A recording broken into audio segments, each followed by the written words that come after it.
Good day to you from the Office of Public Instruction. Today I'd like to share with you some guidance related to construction and capital projects as you leverage your ESSER funds. My name is Jeff Kirksey, and I serve as the ESSER Program Manager. I hail from Broadwater County, grew up on a farm in the Tustin area there, and then spent almost 20 years in post-secondary education, where I oversaw campus operations as well as student affairs, and most recently had the privilege of leading an institution's COVID-19 response. And so hopefully we can draw on some of those experiences today as we think about leveraging our COVID relief dollars to meet the needs of our school communities. What I'd like to do in our session today is just briefly review allowable uses for the ESSER funding. And I'll focus primarily on ESSER 2 and ESSER 3 today, although ESSER 1 has very similar fund requirements. And then we'll spend the bulk of our time together today exploring frequently asked questions related to construction and capital expenditures and the pre-approval process. And then we'll hit just a couple housekeeping items that will help us manage our ESSER funds. So first, just to give you some insight of where I'm pulling my information from, I am pulling from the Federal Register as it relates to the 3 rounds of legislation that created the ESSER funding. I'll also be drawing really heavily from the ESSER and GEAR FAQ document. That ESSER GEAR FAQ document is actually found on our OPI ESSER website under the guidance tab. If you go to that guidance tab, you'll also find our FAQ documentation that we have for LEAs, as well as our ESSER 2 and ESSER 3 guidance documents. And just a disclaimer here, the ESSER requirements are ever evolving. And so just know that this information is subject to change as additional information is released by the U.S. Department of Education. So where can LEAs find information about allowable uses for ESSER 2 and ESSER 3 dollars? So a good place to start are those guidance documents that are found on the OPI website. I'll show you how to get there at the end of the presentation today, as well as that ESSER GEAR FAQ document. All 3 of those documents actually give you a good understanding of the wide range of activities that you can do to address COVID-19 in each of your school communities. How do you determine if an activity is an allowable use of funds? And this is regardless of whether that's a capital improvement expenditure or any other use that you want to use ESSER dollars for. So generally, in determining whether an activity is an allowable use of funds, a state or LEA must determine, 1, is the use of funds intended to prevent, prepare for, or respond to the COVID-19 pandemic, including its impact on the social, emotional, mental health, and academic needs of students. 2, does the use of funds fall under one of the authorized use of ESSER funds? And those authorized uses are found in those guidance documents I referred to earlier. And is the use of funds permissible under the Uniform Administrative Requirements, Cost Principles, and Audit Requirements for federal awards? This is Uniform Guidance 2 CFR Part 200. Another way of actually encapsulating that piece of the uniform guidance is asking the question, is this expense necessary and reasonable? And we'll unpack that a little bit further here in a moment. So what is the guidance specifically on construction cost? Well, the ESSER and GEAR FAQ document I referred to earlier is actually quite helpful, specifically sections B6 and B7. Is construction an allowable use of ESSER funds? So construction is authorized under Title VII of the ESSA Impact Aid, and therefore is an allowable use of GEAR and ESSER funds under sections under these sections for the CARES Act, the following sections for the CARISA Act, and finally these sections of the ARP-ESSER Act. The broad impact aid definition of construction includes new construction, as well as remodeling, alterations, renovations, and repairs, under which many activities related to COVID-19 would likely fall. However, the department discourages LEAs from using ESSER and GEAR funds for new construction. There's two reasons for this. One is the use of funds may limit an LEA's ability to support other essential needs or initiatives. And remodeling, renovation, and particularly new construction are often time-consuming, which may not be workable under the short timelines associated with the ESSER and GEAR funds. These types of activities are also subject to several federal requirements, as we will discuss. What is the federal definition of construction?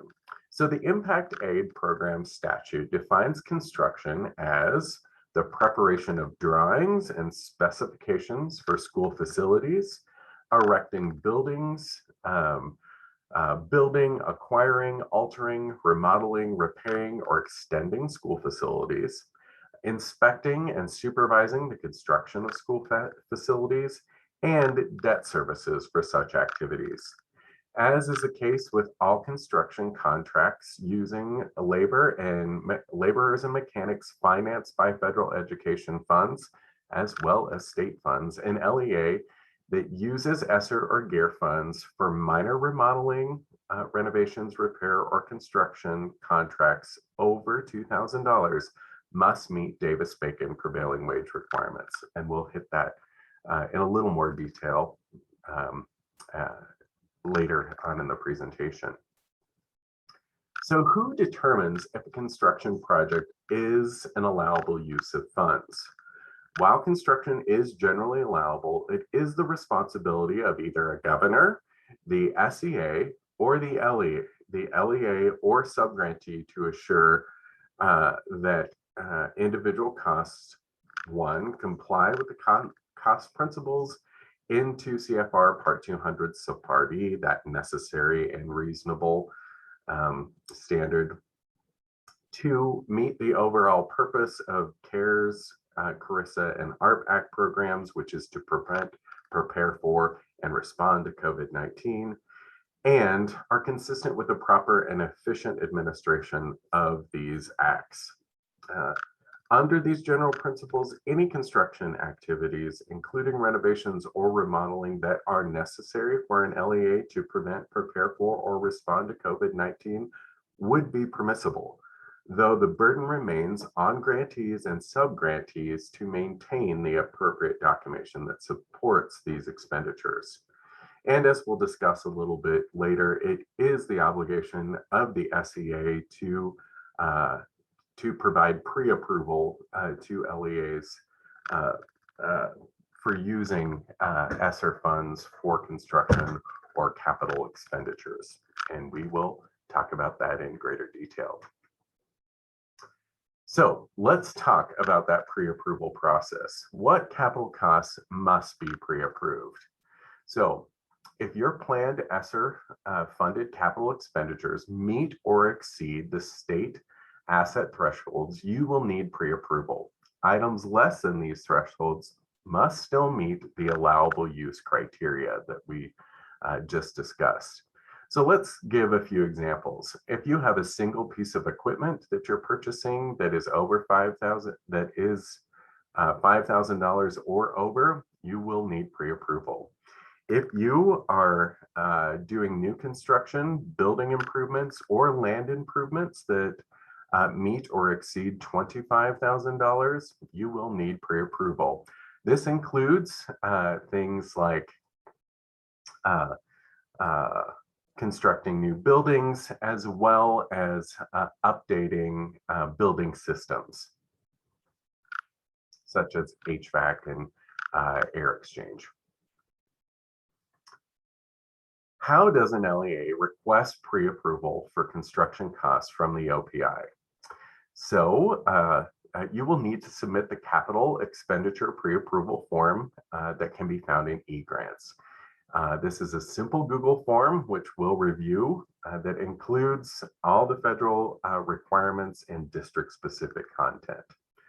That form is found in eGrants, and it is actually found on your budget pages under property and equipment. There is a link that you'll find right there. And that is probably the easiest way to find that, find access to that. So what are the primary elements of the pre-approval form? And we're going to break down each piece of the federal regulations for this process. So first, let's review three that we've actually already talked about. So the first is proposal complies with the cost principles in 2 CFR Part 200 Subpart E, that the costs must be necessary and reasonable. So necessary, so when you're trying to determine what's necessary and reasonable, necessary, you need to be asking yourself, is this expenditure helping our school district prevent, prepare for, or respond to COVID-19? Are these necessary steps we need to take to achieve those ends? And is it reasonable? Is this a reasonable dollar figure to spend on this sort of activity?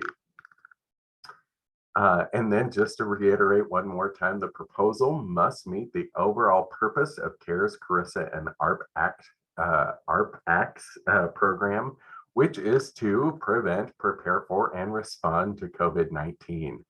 I think I should have that tattooed to my forehead. Prevent, prepare, and respond to COVID-19. And then finally, for this level of federal requirements, is the proposal consistent with the proper and efficient administration of the above programs? So essentially, do you have policies and practices in place to help you effectively manage these funds and these projects? So let's go another layer and specifically look at requirements for all federal grantees. So first, is this meeting the applicable uniform guidance requirement? This is back to that reasonable and the reasonable and necessary language that we just talked about. Davis-Bacon prevailing wage needs to apply for any contractor or mechanic compensated in excess of $2,000. And this basically means that you are giving a fair and equitable wage to these contractors in accordance with federal regulations. The Office of Management and Budget Standard Form 24B and 24D. This is really looking at your cost management process, and particularly when you're thinking about engaging contracted services. Are you getting at least 3 competitive bids? Now we know full well that can be difficult in some parts of our state, but schools really do need to demonstrate that they have at least attempted and can document that they've attempted to get 3 competitive bids. And then the final property standards as described in Title II grants and agreements, that's really making sure that you have adequate insurance for your school community and insurance for the project that you are looking to engage. And then we get into the specific requirements related to the US Department of Education. And the first one, grantees complete an environmental impact assessment. Well, the Department of Education has actually communicated to LEAs through a Dear Colleague letter to New Hampshire that the environmental impact assessment is generally not needed for LEAs utilizing ESSER funds. This requirement is intended for large federally initiated construction projects. The second item here is may not apply to you if your building is not included in a national on the National Registry of Historic Places, either the building itself or the district that the building is in. If your building is registered or the district that you are in is registered on the National Registry of Historic Places, this will require some additional effort from you to determine if the renovations that you are proposing are complying with the National Registry requirements for historic preservation. And then the following six are pretty straightforward. Does your institution or your school board or community actually hold the title to the property that you are working on? Do they own that property? Can you get approval of your construction project within a reasonable time period and have final plans approved before construction is advertised or placed on the market for bidding? Can you complete the project in a reasonable time period and consistent with the approved plans and specifications? This is pretty important for these ESSER dollars in particular because of the limited time frame. Remember, ESSER $2 have to be obligated by September 30th of 2023, and ESSER $3 have to be obligated by September 30th, 2024. Is the construction functional, economic, and not elaborate in design or extravagant in the use of materials as compared to other facilities in the state or other applicable geographic area? Are the grantees' plans and designs for the facilities compliant with applicable federal, state, and local health and safety standards, such as federal requirements regarding access to persons with disabilities? So in addition to ADA, as well as local code compliance, all of those regular compliance needs need to be met. And finally, does the institution have sufficient operational funds to operate and maintain the facility once construction is complete? And so that gives you just a good overview of the federal requirements for the process. Then we get into more district specific content. The first is to actually state your disposition. And so your disposition is what you want to do with the property when the grant term ends or in the event the property equipment is no longer needed. And you actually have three options. The first is to retain the equipment or property without further obligation to the state of Montana or the federal government. Or you can assign the asset to another federal grant program. Or finally, you can liquidate the equipment or property and return those funds to the federal government. Then from there, we ask you to describe the project that you're doing and specifically how that project or expenditure is helping you respond to, prevent, or prepare for COVID-19. And if you have articulated this in a proposal to your board or something like that, you're certainly welcome to copy and paste content from another document into the form. Then we need you to articulate your total budget and approximate cost for the capital expenditure or project. In some cases, you may already have bids. In other cases, you may just have kind of a ballpark figure. Either is fine, as this is actually a concept approval. We are really just looking to make sure that the project that you're spending, you're proposing spending is an allowable use. And so you can give us a ballpark figure. You will be expected as those numbers finalize that you perform an amendment in your e-grant application to reflect actual cost. And then we'll also require that you received meaningful stakeholder input for this capital expenditure. This certainly would include your board, but is not limited to your board. It's any stakeholder that would actually potentially be impacted by this capital expense. And then for expenses over $50,000, we are asking that you demonstrate your board approval, and you can either provide a link to your board minutes or actually copy and paste the actual language from your board minutes that demonstrates board approval. Now, it's important to note here that your local policies and regulations may require board approval at a different level. And you certainly need to adhere to your local policies. But if that level exceeds $50,000, the OPI is asking that you do demonstrate that you have board approval by providing some documentation. And then you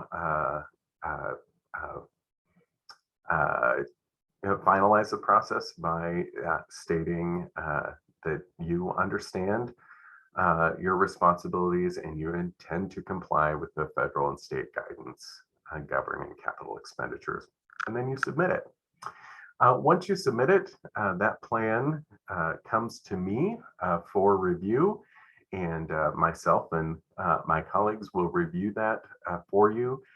Generally, your capital request is either coming alongside of your original grant application or an amendment in e-grants, and it's typically that activity in e-grants that actually flags that you have submitted that pre-approval form, and it's what prompts me to go looking for your pre-approval form. So, to review, can ESSER funds be used for new construction? Yes, provided that it's pre-approved and all the federal guidelines are met in the project, and that the new construction meets the primary purposes of ESSER funding, which is to prepare for, prevent, or respond to COVID-19. Just to reiterate kind of the warning from the U.S. Department of Education, specifically as it relates to new construction, be sure if you are planning to use ESSER funds for new construction, that new construction can be complete by the end of the grant term. Can ESSER funds be used for renovations? Yes, provided those renovations meet the primary purposes of ESSER funding, which are to prepare, prevent, or respond to COVID-19. And then just a couple housekeeping items as you actually articulate your expenditures in your e-grants budget. Capital expenditures are going to fall in one of three object code areas, either the 400, 600, or 700. Capital equipment that is over $5,000 should be recorded as a supply and be assigned a 600 object code. Renovations, minor renovations that is under $5,000 should be coded as a 400 purchase property services.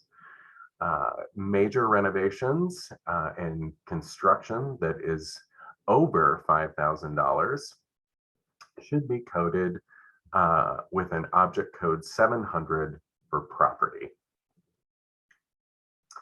And then finally, we know that schools across the state have made significant investments in technology through their ESSER funds. And you do need to have special tracking for non-capital assets, specifically technology purchased with ESSER dollars. So all of those laptops and iPads, all of that technical equipment does need to be inventoried and tabbed to demonstrate that you have ownership of that piece of property. All right, we have covered a lot of ground here today, but if you have more questions or want more information, you can find it on the OPI website. If you go to opi.mt.gov, right under the picture of Superintendent Artson, you will see a Find ESSER Information button. Click that button and you will find all sorts of good information, particularly under the Guidance tab.